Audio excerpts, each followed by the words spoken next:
නිෂ්පාදන හැකියාව තීරණය කරන ප්‍රධාන කොටස් දෙකයි. එකක් නිෂ්පාදන සාධක. නිෂ්පාදන සාධක. right? නිෂ්පාදන සාධක. දෙවෙනි එක ඵලදායීතාවය.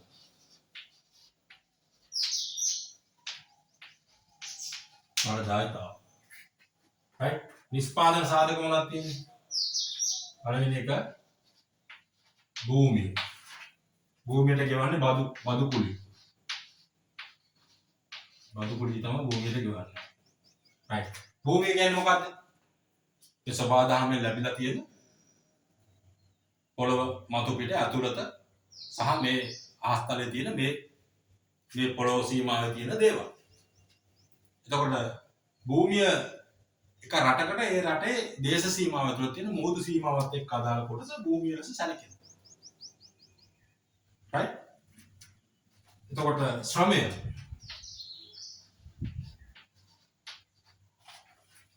ගෙවන්නේ වැටු. ශ්‍රමය කොටස් දෙක, එකක් කායික ශ්‍රමය, අනිත් එක මානසික ශ්‍රමය. මනස වෙහසලා වැඩ කරන මිනිස්සු ලෝකේ ඉන්නවා. අංගපත වෙහසලා වැඩ කරන මිනිස්සු ලෝකේ ඉන්නවා. ශ්‍රමය. මොන ප්‍රාග්ධනය?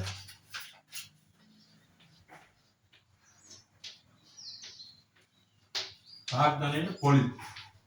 මේ ප්‍රාග්ධනයේ පොලි කියන්නේ ප්‍රාග්ධනය නිර්මාණය වෙන ආයෝජනය තුලින් කියලා අපි අදහස් කරන්නේ. ඒතොර ආයෝජන නිර්මාණය ඉතිරි කිරීම. ඉතිරි කිරීම ණයදී ආයෝජන මේ පොලි හරහා සිද්ධ වෙන නිසා තමයි ප්‍රාග්ධනයේ පොලි කියලා අපි අදහස් කරන්නේ.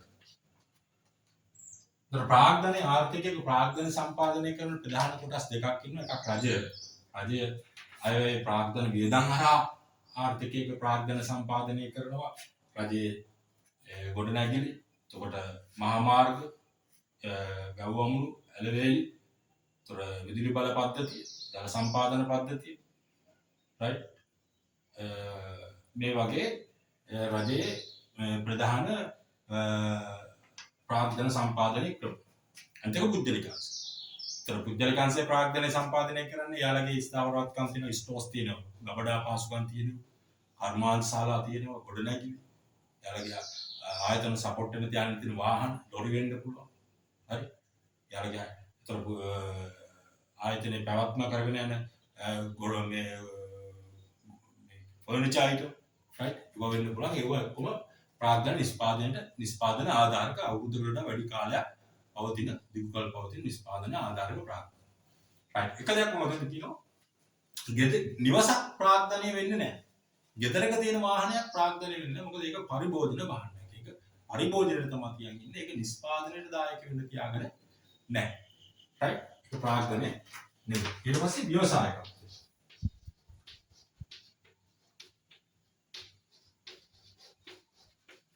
ව්‍යවසායකත්වයේ ලාභ කියලා තමයි අපි ගන්නෙ.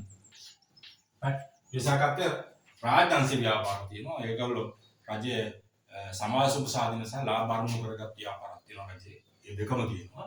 ඒතර පුද්ගලිකාංශය ලාභ මත තමයි පදනම් වෙලා වැඩ කටයුතු කරන්නේ. ඒතර පුද්ගලිකාංශයේ තනි ව්‍යාපාර තියෙනවා, හවුල් ව්‍යාපාර තියෙනවා, පුද්ගලික සමාගම්. හරි? ඊට පස්සේ කොටස් වල හරහා යන පොදු සමාගම්. right? මේගොල්ලෝ ලාභ අරමුණු කරගෙන තමයි ව්‍යාපාර කරන්නේ. right? ඊට පස්සේ ඵලදායීතාවය. ඵලදායීතාවය පළවෙනි එක තමයි තාක්ෂණය.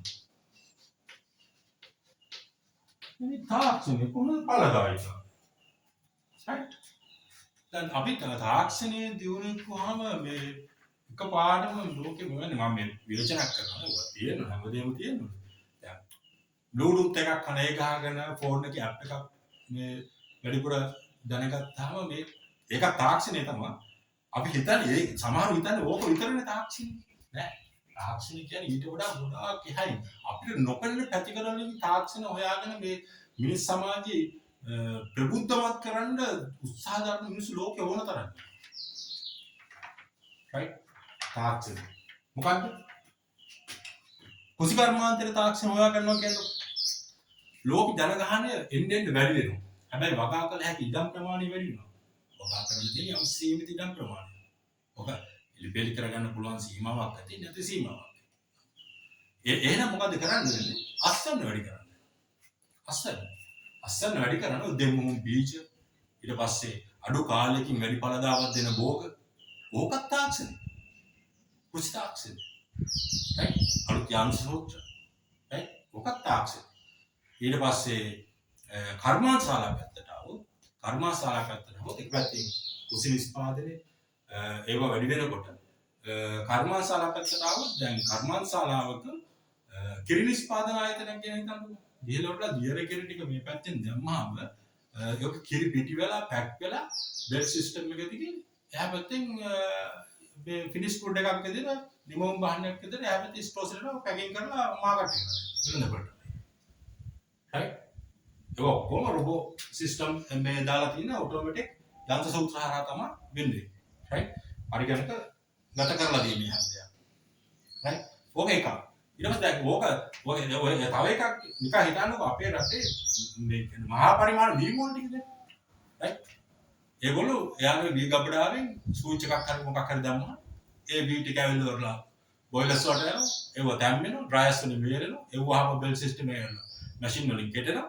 කෙටලවල පැකින් වෙලා කිලෝ 5 10 25 50 උරවට පැක් කරලා ඉරිටනවා. ඔය තාක්ෂණය. ඒ විතරක් නෙවෙයි. අද ලෝකේ කරදිය මුහුදු ජලයේ බොන වතුර බවට පත් කරන තාක්ෂණය. ඕකත් තාක්ෂණය තමයි. ඈ? ඒකත් තාක්ෂණය.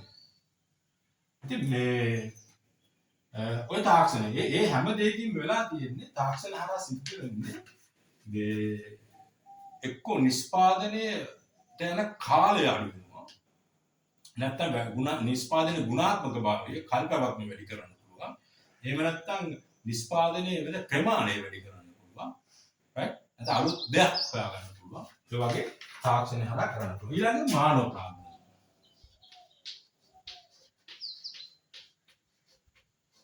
මානව ප්‍රාග්ධනය මේ ශ්‍රමය කියන්නේ ශ්‍රමය සහ මානව ප්‍රාග්ධනය කියන එක දෙපැත්තට දාගෙන අපි එක මේ මම පොඩ සංසන්දනය කරලා ශ්‍රමය කියන්නේ ලංකාවේ ශ්‍රමය සපයන්නේ අවුරුදු 18න් පහළ ළමා වයසේ ඉඳන් අපි කියන්නේ අවුරුදු 18ත් අවුරුදු 60ත් අතර කාල සීමාව තමයි අපි වයස් මොකද ඉස්ලාම් යන්නේ අවුරුදු 60න් ඒතර අවුරුදු 60ත් 18ත් අතර අපිට සම්බලකාය විදිහට ගන්න හරි එතකොට මානව ප්‍රාග්ධනය කියලා කියන්නේ ශ්‍රම බලකායනේ වැඩ කළ හැකි වයසේ ඉන්න මිනිසුන්ගේ තියෙන එකක් දැනුම අනිත් එක කුසලතාවය.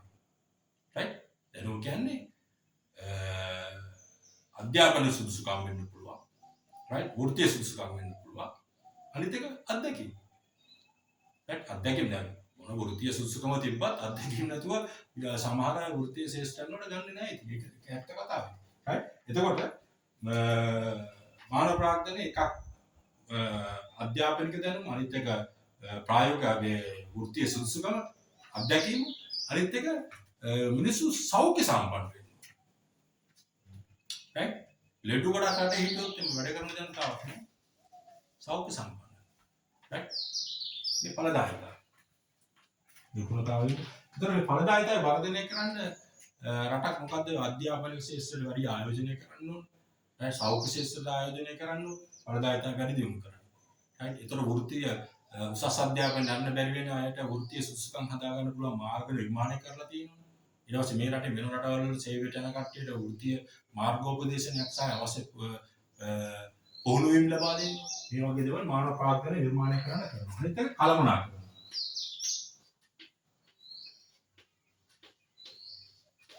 කළමනාකරණය.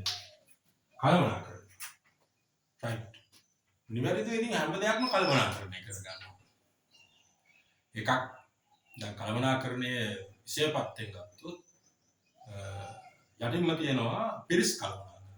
පිරිස් කියන්නේ මිනිස්සුන්ව පාලනය කරන. හරි අමාරු වැඩ. ඒත් පිරිස් කළමනාකරණය. human resource management මානව සම්පත් කළමනාකරණය. පිරිස් කළමනාකරණය. දෙවෙනි එක වියදම් කළමනාකරණය. පිරිවැය කළමනාකරණය. right? වියදම් කළමනාකරණය. ඊළඟ එකක් තියෙනවා මූල්‍ය කළමනාකරණය. right? මුදල් කළමනාකරණය. ඊට පස්සේ අලෙවි කළමනාකරණය. තව ඊට එහාට තව එකක් අංශ කාල කළමනාකරණය කියලා තියෙනවා. right? ඒ වගේ විවිධාකාර කළමනාකරණ සංකල්ප කළමනාකරණය තුලින් එකක් නාස්තිය right? කාලය ඉතුරු වෙන්නේ ඒ වගේ දේවල් නාස්තිය අවමයක කාලය ඉතුරු කරන ගන්න මේ වගේ දේවල් අපි කරගන්න පුළුවන්. අනිත් එක ශ්‍රම විභජනය හා විශේෂීකරණය.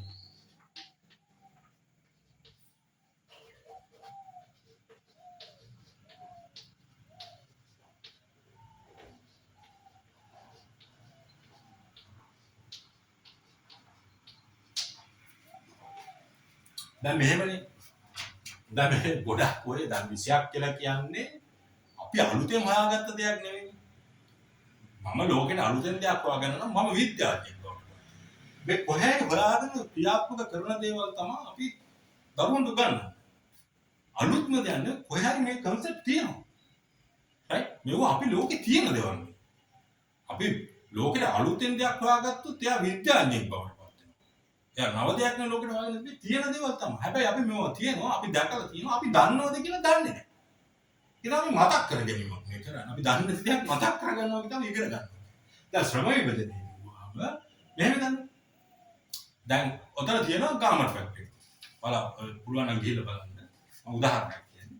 ඒ ගාමර් ෆැක්ටරි එකේ තියෙනවා එයාලගේ මැටීරියල් අමුද්‍රව්‍ය ස්ටෝර් කරලා තියෙන ස්ටෝර්ස් එක. කටින් සෙක්ෂන් එකක් තියෙනවා, සාම්පල් මාන සෙක්ෂන් එකක් තියෙනවා. ඊට පස්සේ එයාලගේ මැෂින් ලේඅවුට් දාලා තියෙනවා, මැෂින් දාලා තියෙනවා එක ෆ්ලෝ එකක්, එක ප්‍රවාහයක්.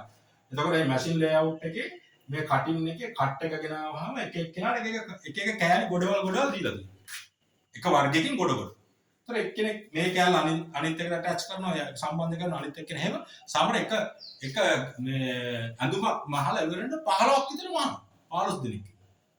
එතකොට අර මහන එක්කෙනා දවස් දෙකක් මහනකොට ඒ කෑල්ල මේ ඒකට යාට විශේෂ හැකියාවක් හැදෙනවා. ගත්තම. හරි? අර හරවන්න, මෙරුව කරන්න නෑනේ කෙලින්ම ගත්තම ඩැමේජ් එකක් වුණොත් අයින් කරලා ඩැමේජ් හදන්න වෙනවා කට්ටිය. රයිට්? එතකොට මැෂින් ෆ්ලෝ එක ස්පීඩ් යනවා ඉක්මනට. නැහිලා යනවා ඉක්මනට. එක්කෙනෙක් එක ඇඳුමක් දවසක් මහනකොට 15 දෙනෙක් ඇඳුම් 100ක් විතර මහනවා. සම විභජනයේ ඒ තුල විශේෂීකරණය. මේකෙන් නිෂ්පාදනය වර්ධනය වෙනවා. ඵලදායීතාවය වැඩි වෙනවා. ඔය කියන දා අපි කතා කරා. රයිට්? එතකොට නිෂ්පාදන හැකියාව සාධක සහ ඵලදායීතාවය කියන අපි අදහසක් ඉදිරිපත් කරා. එතකොට